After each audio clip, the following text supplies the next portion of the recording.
మీరు BTech counselling 2026లో ఏ branch తీసుకోవాలి? Parents and students తప్పకుండా చూడాల్సిన వీడియో ఇది. ఇంటర్ అయిపోయింది. కౌన్సిలింగ్ మొదలవబోతోంది. ఇప్పుడు తెలంగాణ, ఆంధ్రప్రదేశ్‌లో లక్షలాది మంది స్టూడెంట్స్, పేరెంట్స్ ఒకే ఒక ప్రశ్న అడుగుతున్నారు. సీఎస్ఈ తీసుకోవాలా? AI and data science specialization తీసుకోవాలా? ఈసీఈ తీసుకోవాలా? మెకానికల్ తీసుకోవాలా? సివిల్ లైఫ్ బాగుంటుందా? అని. కానీ నేను మీకు ఒక ప్రశ్న అడుగుతున్నాను. మీరు బ్రాంచ్ ఎంచుకుంటున్నారా? లేక మీ పిల్లల 40 ఏళ్ల క్యారీర్‌ని ఎంచుకుంటున్నారా? ఎందుకంటే 2026లో తీసుకునే ఈ డిసిషన్ 2030లో జాబ్‌గా మారుతుంది. 2040లో సాలరీగా మారుతుంది. 2050లో వాళ్ళ యొక్క లైఫ్ స్టైల్‌గా మారుతుంది. అందుకే ఈ వీడియోలో నేను బ్రాంచ్ గురించి కాదు, ఫ్యూచర్ గురించి మాట్లాడుతున్నాను. ఓకే. నేనెవరు? ఈ విషయం మీద మీరు ఆల్రెడీ నా ఎగ్జిస్టింగ్ సబ్స్క్రైబర్స్ అయితే నెక్స్ట్ ట్యాబ్‌కి వెళ్ళిపోండి. Otherwise for the people who are first time watching, I am MVK. You are watching MVK talks.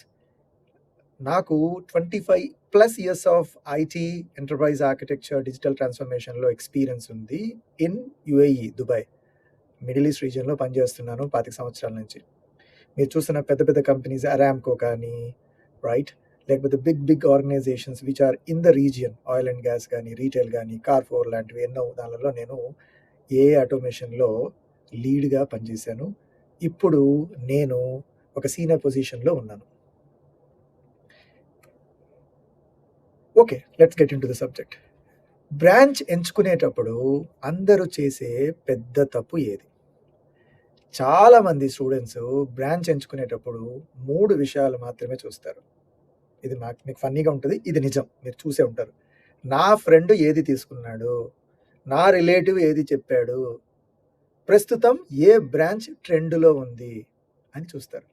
గుర్తుపెట్టుకోండి, ఇది చాలా ప్రమాదకరం. ఎందుకంటే జాబ్ కోసం వెళ్తున్నది 2026లో కాదు, 2030లో. ఈరోజు పాపులర్‌గా ఉన్న బ్రాంచ్ 4 సంవత్సరాల తర్వాత అదే పొజిషన్‌లో ఉంటుందని గ్యారంటీ లేదు.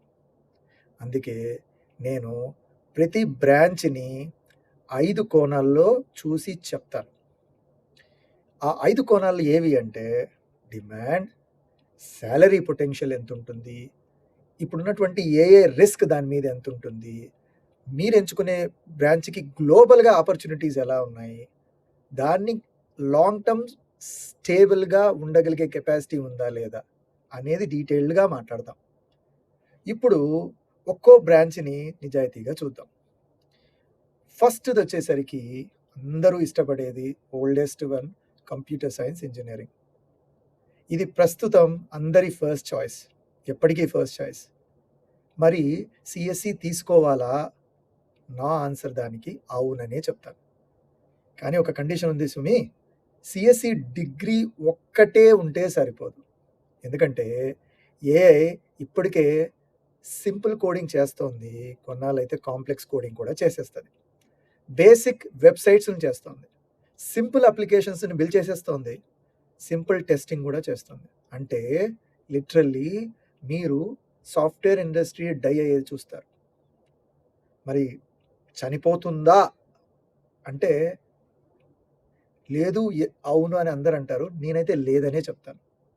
కానీ గుర్తుపెట్టుకోండి, సాఫ్ట్‌వేర్ ఇండస్ట్రీ మారుతోంది. చనిపోవట్లేదు. 2030లో డిమాండ్ దేనికుంటుంది? AI engineers, data engineers, cloud engineers, cyber security engineers, enterprise architects, product engineers.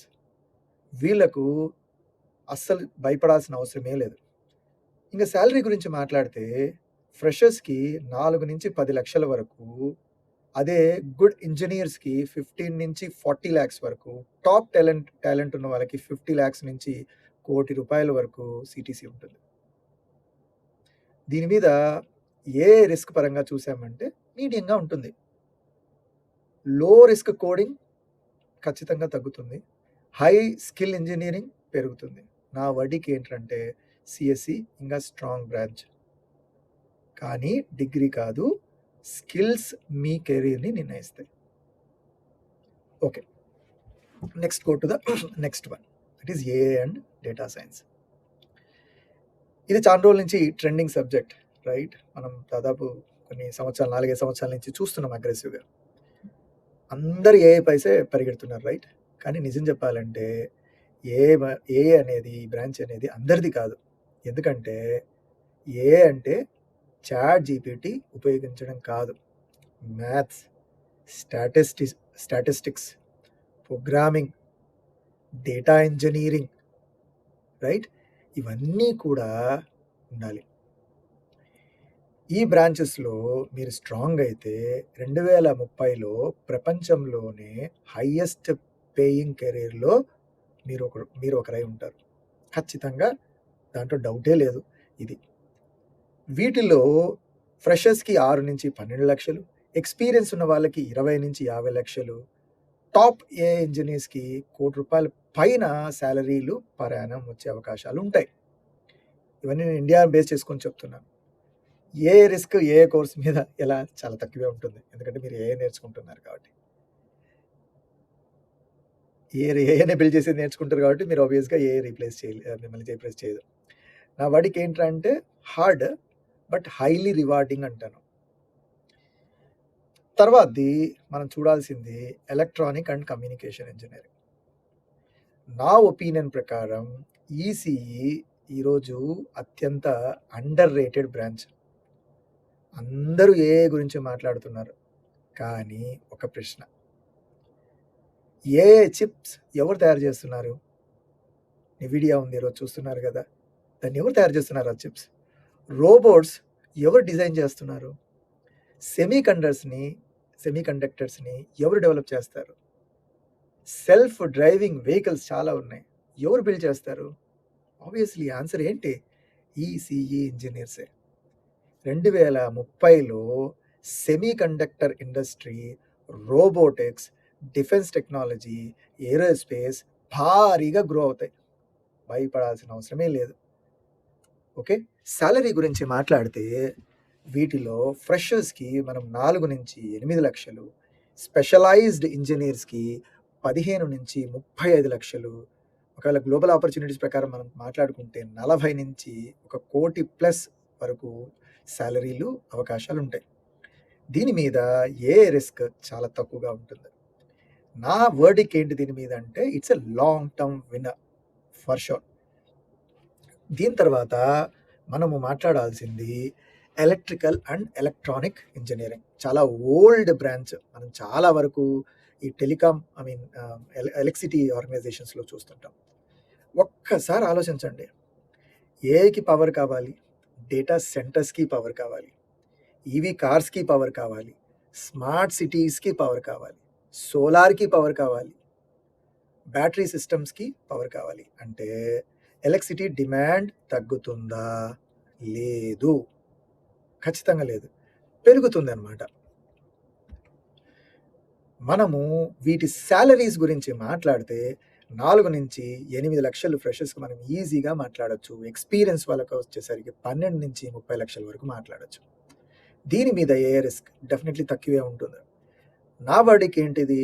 ఇది లెస్ గ్లామర్, మోర్ స్టెబిలిటీ అని చెప్తాను. ఆబ్వియస్గా electronic communication engineering. Another one, నెక్స్ట్ది mechanical engineering. Mechanical engineering branch చనిపోయిందని చాలామంది అంటుంటారు. నేను అలా అనుకోను. ట్రెడిషనల్ ఫ్యాక్టరీ జాబ్స్ తగ్గవచ్చు, కానీ robotics, manufacturing, oil and gas, industrial automation, aviation, ఇక్కడ డిమాండ్ ఉంటుంది. ఎక్స్పెషలీ గల్ఫ్ కంట్రీస్లో మీరు వీటికి ఎక్కువ డిమాండ్ చూడొచ్చు. సాలరీ పరంగా చూసుకుంటే మనం ఫ్రెషర్స్కి 3-7 లక్షల రూపాయలు పర్ యానం, గల్ఫ్ ఆపర్చునిటీస్ పరంగా చూస్తే 15-40 వేల ధరములు పర్ మంత్ మనం ఎక్స్పెక్ట్ చేయొచ్చు. నా వర్డింగ్ ఏంట్రా అంటే స్టిల్ రిలవెంట్, ఖచ్చితంగా రిలవెంట్ కెరియర్ ఇది. ఇంకొకటి నెక్స్ట్ మాట్లాడేది సివిల్ ఇంజనీరింగ్. చాలా పాత బ్రాంచ్, రైట్? సివిల్ బ్రాంచ్ అయిపోయింది అనే వాళ్ళు నేను అనే చాలా మందిని చూశాను. కానీ నేను సౌదీ అరేబియా మీరు చూసారంటే నియోమ్ ప్రాజెక్ట్, యూఏఈలో ఇన్‌ఫ్రాస్ట్రక్చర్ ప్రాజెక్ట్స్ ఇవన్నీ కూడా ఎవరు చేస్తున్నారు? కంప్యూటర్ వాళ్ళు కాదు గదా! సివిల్ ఇంజినీర్ గదా! ఏఐ అనేది బ్రిడ్జ్‌లు నిర్మించలేదు, మెట్రోలు నిర్మించలేదు, బిల్డింగ్‌లు నిర్మించలేదు. అందుకే గుర్తుపెట్టుకోండి, సివిల్‌కి ఫ్యూచర్ ఉంది. సాలరీ దీంట్లో 3-6 లక్షల వరకు ఫ్రెషర్స్‌కి ఎక్స్‌పెక్ట్ చేయొచ్చు. గల్ఫ్‌లో చూస్తే 10-40K ఏఈడీ దిర్హమ్స్ యూఏఈలో ఎక్స్‌పెక్ట్ చేయొచ్చు. ఏఐ లిస్ట్ ఆల్మోస్ట్ జీరో అని చెప్పొచ్చు. దీని తర్వాత వచ్చేది కెమికల్ ఇంజినీరింగ్. కెమికల్ బ్రాంచ్ అనేది దీనికి చిన్న మార్కెట్ ఉంటది. కానీ చాలా స్ట్రాంగ్ మార్కెట్ ఉంటది. Oil and gas, petrochemicals, refineries, pharmaceuticals ఇండస్ట్రీలో ఇంకా చాలా సంవత్సరాలు అవకాశాలుంటాయి.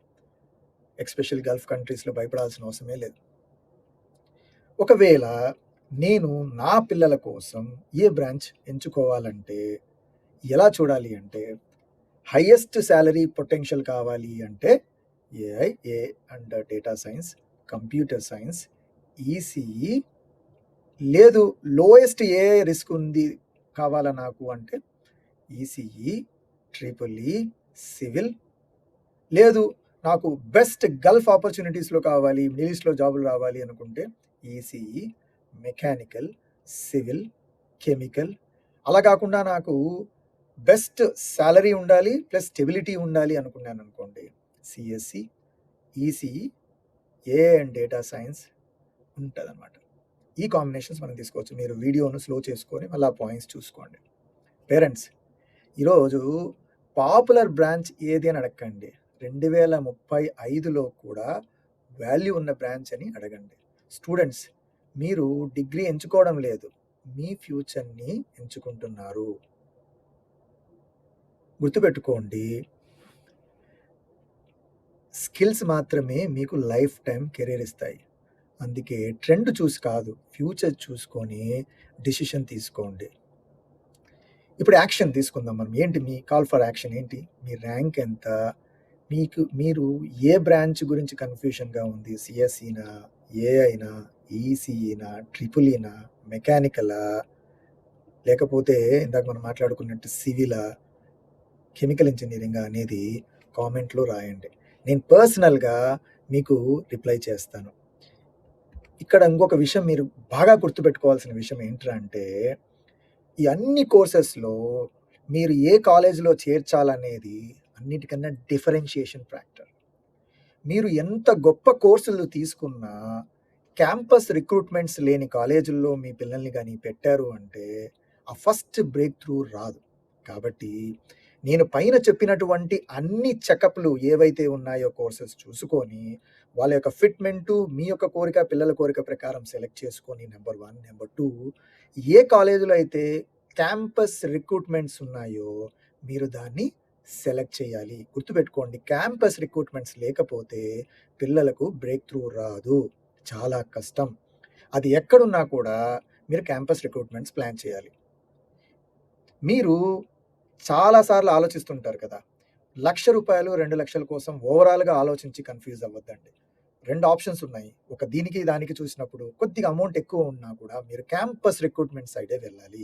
క్యాంపస్ రిక్రూట్మెంట్స్ లేని కాలేజీల్లో చేరిస్తే పిల్లల జీవితాలు నాశనం అయిపోతాయి. మీరు క్యాంపస్ రిక్రూట్మెంట్స్ అనేది కూడా ఎలా చెక్ చేయాలంటే, 180 మంది పిల్లలకు గాను 180 మందికి ఉద్యోగాలు వచ్చాయా లేదా ఇలా చెక్ చేయాలి. చాలా కాలేజెస్‌లో ఏం చేస్తాయి, మాకు పెద్ద జీతాలు వచ్చినాయంటారు, అందరికీ ఉద్యోగాలు వచ్చిండవు. మీరు అవి బాగా చెక్ చేయాలి. రైట్? నేను ఏ కాలేజీ పేరు తీసుకోను ఇక్కడ. కానీ మీరు ఆ విధంగా చెక్ చేసి మీరు నిర్ణయం తీసుకోవాలి. ఇది చాలా చాలా ఇంపార్టెంట్. సరేనా అండి? సరే, మీకేమన్నా ఉంటే ఇందాక అడిగినట్టు మీరు రెస్పాండ్ అవ్వండి. నేను మళ్ళా మీ రిక్వైర్మెంట్‌ని బట్టి ఇంకొక వీడియో క్విక్‌గా చేస్తాను. సరేనా? ఓకేనండి. ఎంవీకే టాక్స్‌ను సబ్స్క్రైబ్ చేసుకోండి. గంటను ఆన్‌లో పెట్టండి సో దట్ మీకు వీడియోలొస్తాయి. సరేనండి? బాయ్.